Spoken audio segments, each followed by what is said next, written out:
Thank you. Hi.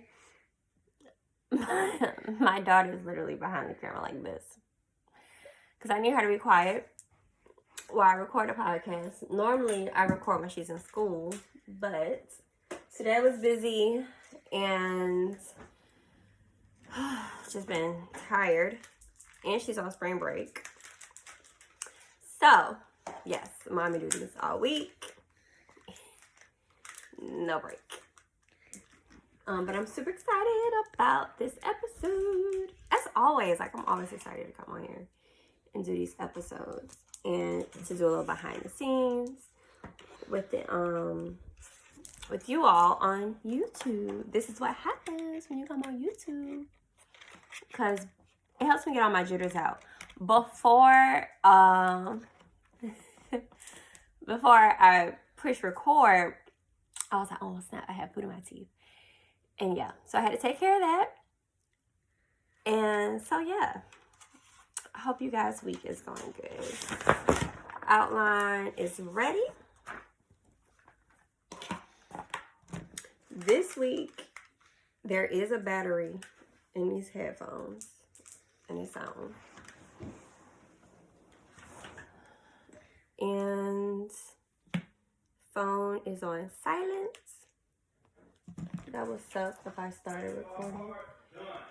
And now my husband is in the background. Wow. You see YouTube? Life is just happening right in front of your eyes. And my daughter styled me, so kudos to her. I'm wearing her outfit. She did my makeup as well, so kudos to her. Want to support her in what she's doing. Now I can tell her to exit stage left and close my door. Huh? I gave you your credit now. Close my door. Okay. Good day. Make sure you guys are quiet. Daddy, make sure you're quiet. Say quiet on the set. Say quiet on the set. Okay, close the door. Thank you. Love you too. I love her. Super supportive. So let's get onto our recording app. Make sure we don't have any issues. I hope you guys are really enjoying this book, because I am. So good. And I hope you've been following our Instagram. I really want you guys to get engaged. Drop some comments. Let's chat. I want to get to know you. I don't always want to be the one talking, okay? I want to get to know you guys. I want to grow with you guys. I'm here for you. Definitely ask advice. You can email at thecrewbookclub@gmail. You can also go on our Instagram and DM us. I'm also on Fanbase. Super excited about that. And yeah. Oh, we have mic is flexed.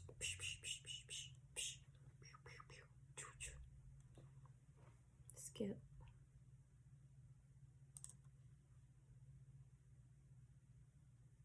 Skip. Okay. Track. Mono.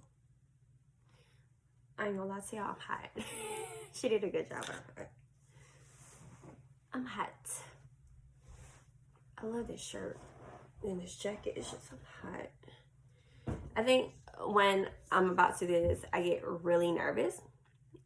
And it comes out in hot, bubble guts. Do y'all get nervous? And what symptoms do you guys have when y'all get nervous? Curious. All right. So, I need one of those stencil things to kind of hold my outline, because I'll just be feeling like dee-dee-dee. But anywho, let me get to the podcast notes, because I want to read a review that was left on the pod. All right. Zone in. Let's get it. All right. Oh, most important thing. What a mic get. I was taking this podcast class. Not class, but like I'm really trying to grow, and so I watch things to be better for you guys. And it said, a fist away from your mouth. So this is me being a fist away. And I feel like this lighting. Okay.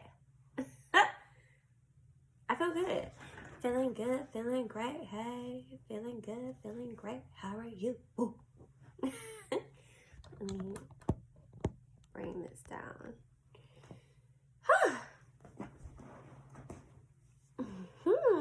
Let's go. I feel like I need to add some art for y'all. We'll dress it up as time goes by. All right, I am ready to go. Ready to go. All right, jitters are out. What up, crew? What's good? Let's get into another episode of the Crew Book Club podcast. Whoop, whoop. I am having such an amazing time coming on here and doing this pod. Like, you guys do not understand. I am completely falling in love with this. Just when I'm going out into my community and I'm networking and I'm meeting people and they're like, oh my gosh, we're really enjoying your content to the podcast. So thank you guys so much for tuning in. Thank you for sharing and showing me love when you do see something new that you like and giving me feedback. I love feedback. This is how I get better for you, and you should welcome feedback too. Okay, we all need feedback in life, and take that as a good thing to grow and elevate. Like, you know in your soul and spirit when someone is giving you feedback out of love. And I also feel like when people are detailed in their feedback, that means they're really paying attention to what you're doing. So feedback is good. Welcome it with grace, okay? And if you don't agree, just smile and shake your head. Just because someone's giving you feedback doesn't necessarily mean you got to take it. Okay, but definitely welcome it. All right, so how you all feeling today? I'm recording right now. It's St. Patty's Day, and if you look at the video, I am not wearing green, but green is always in the background. There's a plant behind me. I did have some events, networking events earlier for real estate, and I did wear my green. Okay, so can't pinch me. But I'm feeling good today. Energy is super high, especially surrounding myself with the tribe that I have, the books that I'm reading, and things of that nature really helps keeps my energy going. I hope you're feeling good. And if you're not, you know, that's okay. Feel that feel, girl. And hopefully listening to this podcast will have you like, yes, I'm feeling it today. Girl, Sade done switched my mood up. This book by Sarah Jakes Roberts, Woman Evolved, that gave me some motivation. I'm ready to go. Let's get into the scripture read. Who gonna check me, boo? And God is always checking us, okay? Share your Who Got Checked moments with the Crew Book Club on our Instagram, YouTube, and on the review. Wherever you can communicate with me, I'm here. You can also send an email to @thecrewbookclub@gmail.com, okay? Okay. You know, as a parent and a former kid, LOL. I don't even know why I said like LOL, because I'm reading from my outline. This outline keep me in check, y'all, because I could totally be rambling. Anyway, we know how hard it is to get a kid to sit still, right? Typically, when we ask our kids to sit still, it's to get them focused because we know we have information we need them to get that's important. It's like, hey, I need you to sit still and pay attention. And you sitting still makes me know that you're receiving what I'm trying to give you, right? Now, as adults, I feel like that same thing, that sitting still thing we struggle with. And I know that's why it's so important to sit still when God is trying to communicate with you. That goes back from my challenge last week, intentionally praying. And when you intentionally pray and communicate with God, you have to be sitting still to do that, to allow him to communicate, being in his presence, right? And so I was reconfirmed when I opened up the Believes Bigger journal, the devotional journal by Marshawn Evan Daniels. On day 61, it's called, which is so funny, Intentionally Incubation. And the scripture was Psalms 46:10, and it reads, "Be still and know that I am God. I will be exalted among the nations. I will be exalted in the earth. And the key points from the passage she wrote for me was, that's why God issues stillness as a command and not a request. Just as a mother speaks with both protection and passion to her offspring, seeking to keep him or her out of harm's way, God does the same thing to us. To be still requires us to be intentional. Stillness is a success strategy, one that prepares us to receive the majestic and to be an usherer of miracles. Come on with a whole word. Talk to me nice. Listen, you see what I'm saying? Like, sitting still can be tough, but that same thought of sitting still and being like a child when your parent was trying to, what'd she say? Speak to you for both protection and passion for you. That's the same thing God is trying to do to us. So I'm asking you, sis, to sit still. Let God speak to you. Ask yourself this as the prompt question is in the journal. It says, how has God been nudging you to slow down? How has this been a challenge for you? Oh, it's been a challenge for me. A lot of times in my business, I can get super busy, and my intent this year was to be like, no matter what, I'm reading my Bible every day. Whether it's a passage, I'm going to intentionally spend time with God so I know how to be still and listen to him, and because I know he's trying to protect me. So that was who gonna check me, boo? God is always checking me, and sis, I hope he is checking you too. All right, we love a good chizek. All right, now this week we have some crew love. Hey, you know I love crew love. Like I said, I love feedback. I love the reviews. I love reading them. I know a lot of you text me because you guys, the people who know me, but please, even if you know me, go to Apple, wherever you can leave a review about the podcast, please do. But it really helps if it's on the Apple podcast, because you can do a written review, because I love to read them and share them on the podcast. I think on Spotify, you could just do all stars. 5 stars, okay? Because I'm going to continue to give y'all guys 5-star content. So, listen, this review comes from Chicago 81, and the title is Yes! Books. I love this podcast. This podcast is definitely a vibe. If you love books or just simply love positivity, you are in the right place. Keep doing your thing. Yes, thank you so much, Chicago 81. This type of feedback keeps me motivated. It keeps me going. And I absolutely love when you guys show me some crew love. Hey. As y'all know, as y'all continue to listen to me, I love to sing my own little tunes. I'm pretty sure y'all do the same thing. You ever like say something and you like a whole tune be behind it and you just want to jam? That's me. Anywho, thanks for sharing crew love. Continue to share crew love. I will definitely share on the pod, okay? Now, let's get into this book. Woo! Child. This book is giving me complete life. I'm loving it. This week we're diving into chapter 5, Work the Wait, and chapter 6, It'll Never Add Up. It will never add up. Ooh, girl, don't we hate to wait?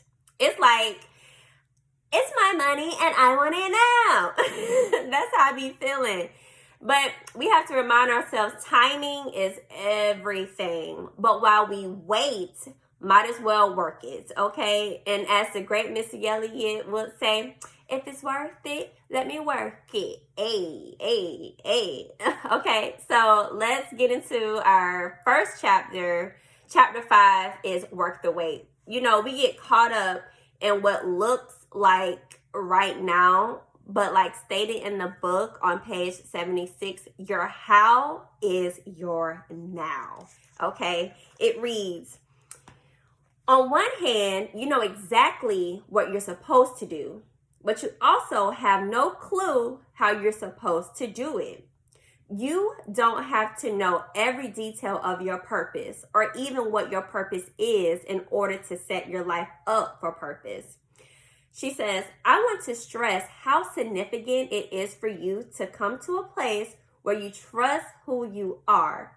Your inability to trust who you are will also show up in what you do. So good.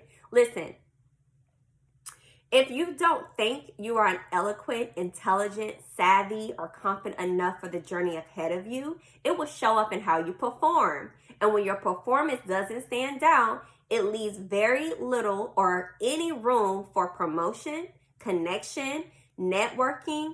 It's a vicious cycle because from there, you won't volunteer to take new challenges. You won't push yourself beyond what is necessary, and you may even begin to sabotage opportunities because you don't trust yourself to live up to the standard you have in mind. Whoa, whoa, whoa. Listen. So you're probably asking yourself, well, how do I balance the real feelings of uncertainty? I'm glad you asked. The author helps us answer this question on page 77 through 88. She says, I'm not suggesting you don't get nervous or that you walk into a room with false arrogancy. What I'm saying is that when you walk into the space, you have to make a decision within yourself that no matter what happens, you will not allow the outcome, back up, you will not allow the outcome to take away from who you are and all the hard work you've been doing. This hit me because I think on one of the episodes I kind of teared up about a deal falling through. And I had to realize, girl, you did everything you were supposed to do. You educated yourself. You educated your client. You did everything you were supposed to do. So I can continue to walk in confidence because no matter the outcome, I know I did the hard work. Okay? Moving on. It says, she says, when I take a few deep breaths and remind myself when I'm authentically who God has called me to be, so much so that I cannot fail, it eases the tension. I may still have nerves, but I remind myself of who I am. Listen, that is power.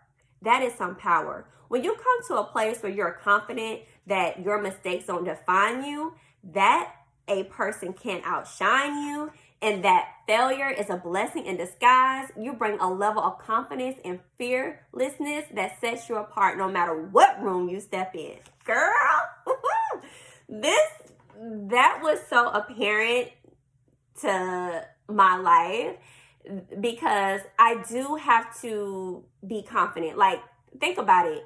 Even when you're going on an interview, no one's going to hire you if you lack in confidence. They would rather take the person who's confident than the person who, I don't know. I think. No, it's like, no, I know I can provide this. I know I can do this. And I know we have a hard time at tooting our own horn, especially my ladies. We definitely have a hard time doing that. But it's so apparent that you're confident in yourself enough to be able to be like, yes, I can do this. Yes, I can do this. Because then you know your value. That's another thing. So you got to learn how to trust yourself. So that really hit for me, and I hope that hits for you. And that can hit for anybody, the entrepreneur, the person you're trying to grow in your business. Like, this works. That's why I love this book, too. It's for everybody. So appreciate that. Now, listen, this is a very important part people tend to forget about or get laxy-daisy on, which is on page 78 as well. It says, you have to be even more intentional about doing your homework by understanding your audience and what matters to them. You want to know that you've done everything you know to do when you walk into the room. When you've done your homework, you're less afraid of taking a pop quiz. You can avoid failing in life, but you can do everything within your power to prepare for it. This is where people drop the ball. When you know you got a job interview, research the company. let me tell you, when I was working in corporate before, I typically would get a job because I would mention what the company is probably doing in the community, what the numbers were for the company, how I can help the numbers grow based off of the research that I found, how my values align with the company. Do your research before you go to an interview. When I'm going to meet with buyers or potential sellers, I make sure that I'm looking up the neighborhood. I conversate and ask the right questions. Sometimes I even go on their social media and see what they're into, so to find a way to relate to them and how I can bring value to their lives. Like, you guys, we got to do the homework, because that's going to help us better walk into confidence, okay? When we have that meeting, when we're trying to propose something to someone, you got to know your stuff and you got to do your homework. So research is very important, and we tend to forget about that. So definitely practice not being so laxy-daisy and putting some energy into your homework, okay? So, I think we all struggled or still struggle with what our problems are, what we offer the world. And when we do discover our purpose, or think we discover what our purpose is, we have this expectation like, okay, girl, I gotta know what my purpose is. Let's wake up tomorrow morning and be successful tomorrow. Like, no. A side note, I stopped measuring my success on a dollar and started measuring my success on my peace. I slowly am realizing and practicing my peace is worth more, because there's people here that are multimillionaires and don't have no peace. Peace is priceless, okay? That's just how I feel about it. Everybody's success is different, but peace is my sign of success, okay? But anyway, let's get back into it. I loved how the author believes that purpose happens in steps, because it does. And the steps that she put out was agree, protect, and nurture, which starts on page 79. And I'm going to give you some highlights on what those were. To agree, this is where you must come into agreement that your existence is seeds. You are not random. How you start is not an indication on how you will finish, okay? It's acknowledging that you're here to become more and more like God, like what God had in mind. More and more. This means it ain't gonna stop, okay? More and more, all right? We gotta keep going. It's gonna be more and more times where you just have to agree, and where you're at does not indicate how you finish, okay? The second one was protect, the next step. Because you aren't exactly sure who you are becoming, you must make sure to protect your environment from any habit, friendship, relationship, or opportunity that could stunt your growth. Listen, you are the only person responsible for making sure you are vigilant and protecting the seed. You are in God's mind. I love how she put that. You are responsible for that. Nobody else. When so-and-so come around, I get so agitated. Okay, don't go around so-and-so. Oh, when I watch this, okay, don't watch it. Like, if it puts you in a bad mood, you have the responsibility to be vigilant about protecting that seed, especially if you're vulnerable. Don't do or be around things that's going to stunt your growth, sis. Okay, the third one was nurture. When your fruit seed begins to take root, you have to consider how you can continue to act of nurturing it. You will know that something is nurturing your seed when it begins to cut through your fears and insecurities and begins to motivate and empower you. This may come from reading a book, like the one we're reading now, hearing a speech, listening to a song, connecting with someone you know, i.e., listening to the Crew Book Club podcast. If this hypes you up and gets you going and motivates you and brings positivity in your life, why wouldn't you continue to listen? Correct? And me personally, because I like to curate my tribe and the people that I'm around, I'm going to send them things that brings positivity in my life, because I want them to reap the benefits so we can continue to all grow together, because it takes a tribe. Okay? I think we touched point on that. Okay, so I really love that, okay? I want to end this chapter with a statement by the author, Mrs. Roberts, on page 89. And trust me, y'all, there's a lot more stuff that I didn't cover. These are just the keynotes that I felt was really important and what I can bring to you. And whatever I'm reading to you keynote wise, I've experienced it or going through it personally, so I can relate to these things. And you might read it and find a whole heap of other things that you can connect with as well. So definitely check the book out. But on page 89 in the chapter Work the Weight, it says, when you grow, there may be parts of you that begin to take a new form. Never apologize for that. When you force yourself to fit in a mold created by people who don't value your authenticity, you cheat on yourself and become faithful to an image you can't maintain. Woo! Well, we be sitting around here changing and forming and becoming better and better. And then somebody might say something, oh, you acting different. You're darn right, I'm acting different. You're darn right, I'm changing. And if you can accept that change, especially if I'm trying to be better, come on, man. I'm not going to cheat on myself. I love this. So that's how I wanted to end chapter 5. It's a lot more stuff, like I said. So definitely pick this book up and let me know what other key points that hit you or checked you. And also, I love to hear from you guys on how these books are helping you too. So let's get into chapter 6, which is titled It'll Never Add Up. Okay, and let me see. So chapter 6, It'll Never Add Up. This chapter was surrounding the story of Jesus asking his disciples to use the little boy's lunch, the 5 loaves of bread and the 2 fish. And it starts in Luke chapter 9. I know it's in Luke, okay? But I like this story is off the premise of this chapter. It's a popular story preached and referenced too often, but I loved how the author used the perspective of the boy who gave up his lunch. And it starts on page 93, the point that I want to hit the most. It's titled The Boy, Uncomfortable Vulnerability. Listen, it says on page 94, I'm going to switch over. It says, giving your little is easier when the giving is your idea. But what do you do when giving your little requires you to surrender to a business partner, lover, parent, a friend, thoughts, or ideas?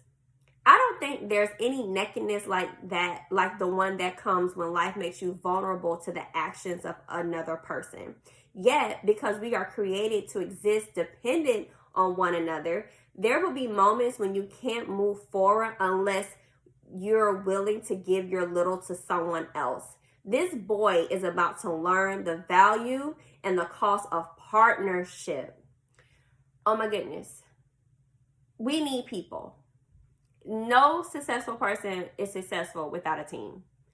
And that's why I think it's so important to have a good tribe too. Because you can have it, like, I think we discussed this in Fear's My Homeboy. No, I know we discussed this in Fear's My Homeboy. We talked about, I have a tribe for real estate. I have a tribe as a mom entrepreneur tribe.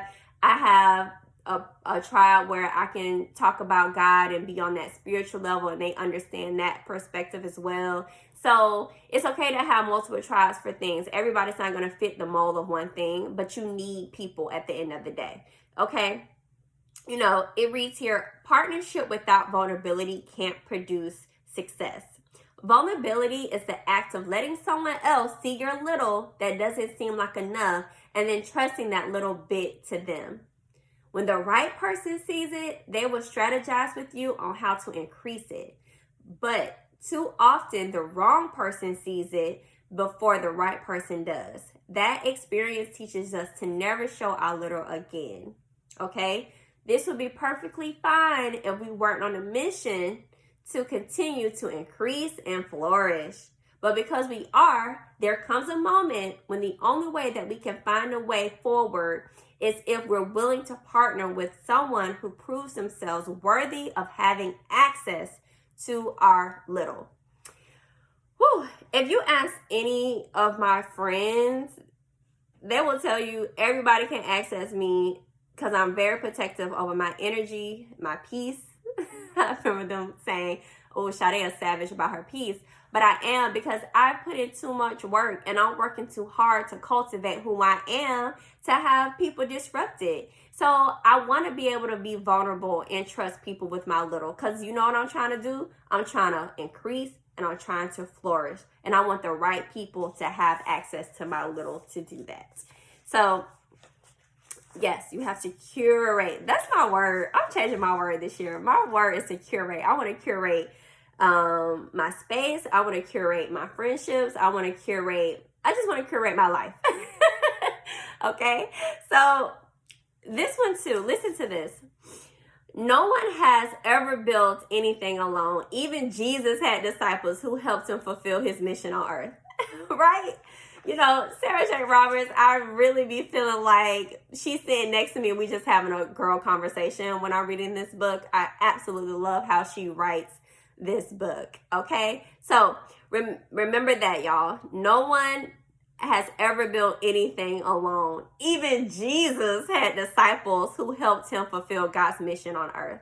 Okay, so let's close this chapter by understanding that Jesus is the multiplier, as discussed on pages 108. 108. Let me get to it. It says, God said to be fruitful and multiply. He never said to be fruitful and add. When God does math, it never adds up because it's always about multiplication.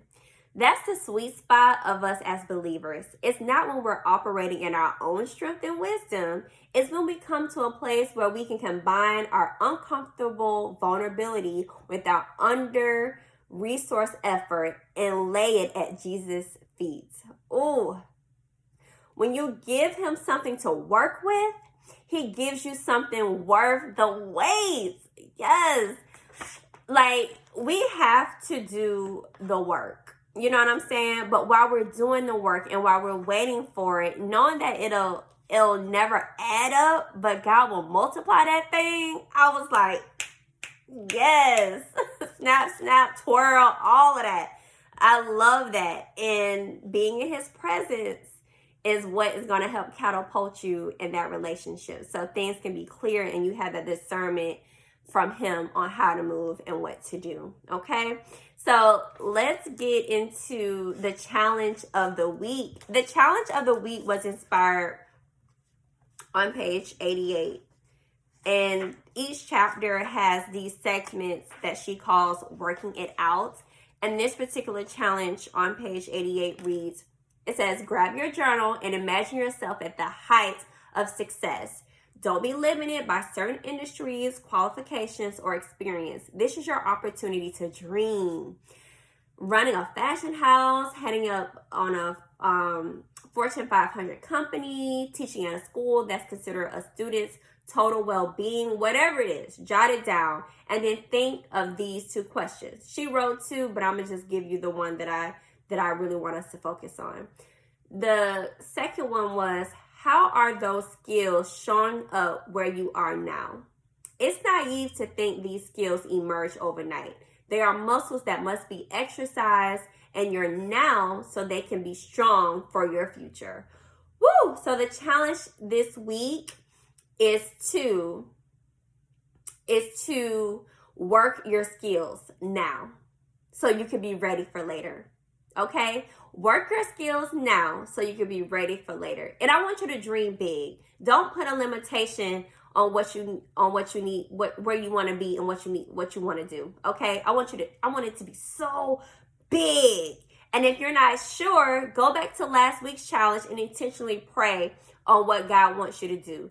And don't limit God. You can't limit him. Okay? I want you to think big, do big, and really challenge yourself this week to start applying those skills for now so you can be ready and prepared for later. Okay?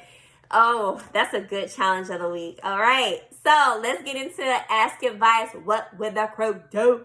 What would the crew do? Woo! I've been loving these questions, you guys. Keep them coming. Listen, the question this week is, what's one thing you now know that you would tell your younger self? It's a lot I would tell my younger self. But the first thing that comes to mind is to do you. To put yourself first. To give yourself time to grow, and do not be a people pleaser. Okay?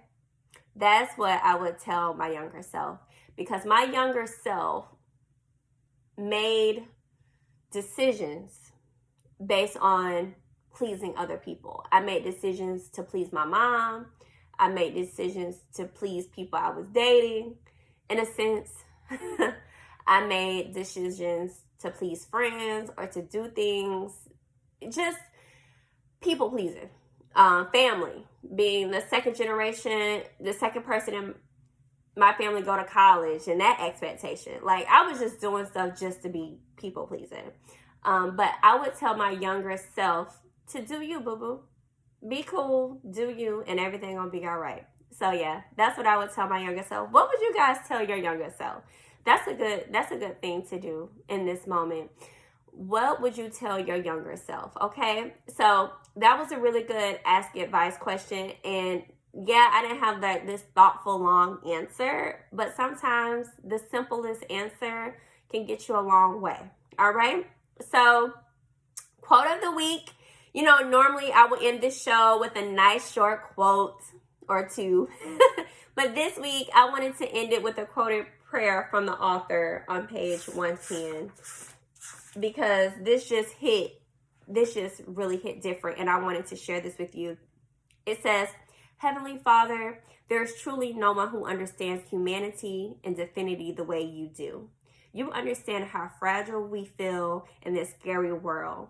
You know where our fresh wounds are and the places we're hiding scars.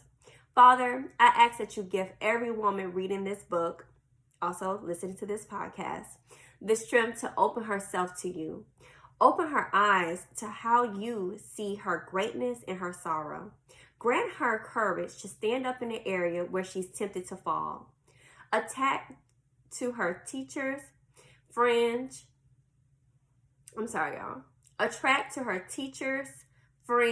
community, and love that force her to raise her head and trust again. Help her to be comfortable in her own skin so that the best of her can be multiplied for your glory. Amen. I'm going to read that again. It says, Heavenly Father, there is truly no one who understands humanity and divinity the way you do. You understand how fragile we feel in this scary world. You know where our fresh wounds are and the places we're hiding scars. Father, I ask that you give every woman reading this book, also this podcast, the strength to open herself to you. Open her eyes to how you see her greatness and her sorrow. Grant her courage to stand up in an area where she's tempted to fall. Attract to her teachers, friends, community, and love that force her to raise her head and trust again. Help her to be comfortable in her own skin so the best of her can multiply for your glory. Amen. This prayer hit so hard for me because reading it, I really felt like she was invested in us. You know what I'm saying? So that's the ending of this episode, the Crew Book Club, with our book, Woman Evolve. We're evolving, sis. You listening to this, you reading that book, curating your space and your friendships is you evolving. So let's continue to break up with our fears and revolutionize your life. Okay? Thanks for listening again to the Crew Book Club podcast. Holla at your girl next week for another episode, and I will see you all either on Instagram. You can connect with me there. You can also connect with me on YouTube, or you can email at thecrewbookclub@gmail.com. I'm here for you. Let's do it. Hey.